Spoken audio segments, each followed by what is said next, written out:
G'day folks, it is Q here for you. It is Friday evening on the 12th of December. iJustine, who hopefully you all know on the internet, sent out a vlog yesterday or the day before asking everyone how they found her and how they got to her on the internet. And my story is actually quite interesting because in 2010 I had this bright idea that I wanted to start YouTubing, but I didn't really know how to go about it or who to follow or who the best YouTubers were. So I first saw that article about her called the $30,000 iPhone bill or $3,000 iPhone bill. And at first I was like, yeah, she's cool, but yeah, whatever. And then I got flown to France for a thing called MIPCOM, which is a it's a television conference where all the big and small production companies meet and they buy and sell each other's shows and sell them to networks, and it's a big hoopla.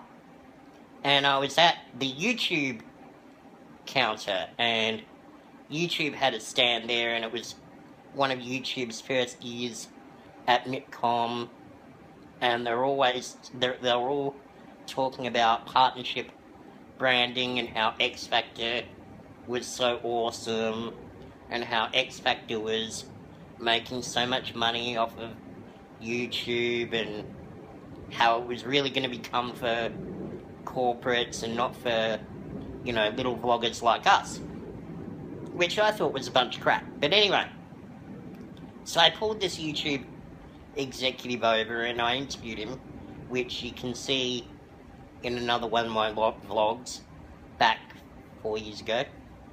And I said, look, who are the people that I should follow, who I should admire? And the guy gave me two names. He said Michael Buckley and iJustine. And I was like, well, I've never heard of Michael Buckley before, but I have heard of iJustine. And I was like, are you sure about iJustine?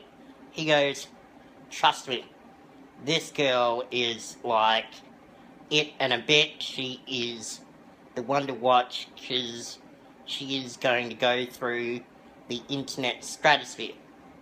So I start watching her videos, and not like a lot. I go back like a year and start watching them because I needed to know who this girl was. And she was actually really funny and really entertaining.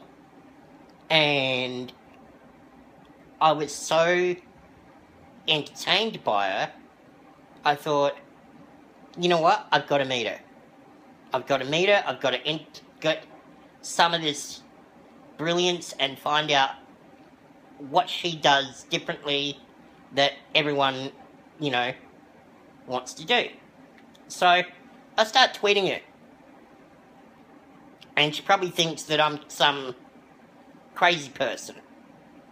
But I start tweeting her. And to prove that I was not an idiot, or not who I say I was, I started tweeting her clips of my TV shows. And clips of my short films. Anyway, she was polite enough to follow me on Twitter and then direct message me her manager's name. And so I messaged her manager and begged and begged and begged and emailed and said, I'm not a kook, I'm not a weirdo, can we please do a collab where I interview her? And we did it, and it was awesome. And since then,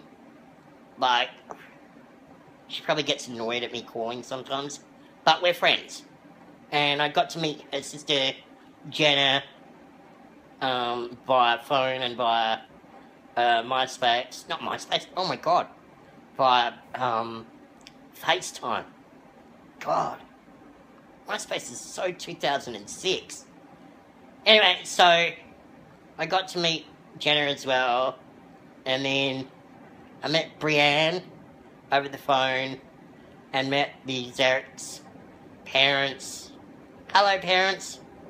And so I think the Ezariks are just a wonderful family, and I think a lot of people who have bigger subscribers on the internet, a lot of women, are basically following in iJustine's footsteps. She really paved the way for women across YouTube. And, you know, this is people like Grace Helbig and Jenna Marbles and, you know, all these cool cats that I follow now. You know, IJ was really the first of them. And in my book, I'm sorry to say, she's still the best. Because she still keeps to what she's doing, which is making cool content and keeping you updated about her life. She's not trying to be anyone but herself, which I think is really cool. And I think that's what I try and do. I just try and be myself. So yeah, that's how I got to know IJ, through her videos and through my weirdness of wanting to meet her. Which wasn't weird, it was a work thing. I promise. Hi IJ. Hope you're well.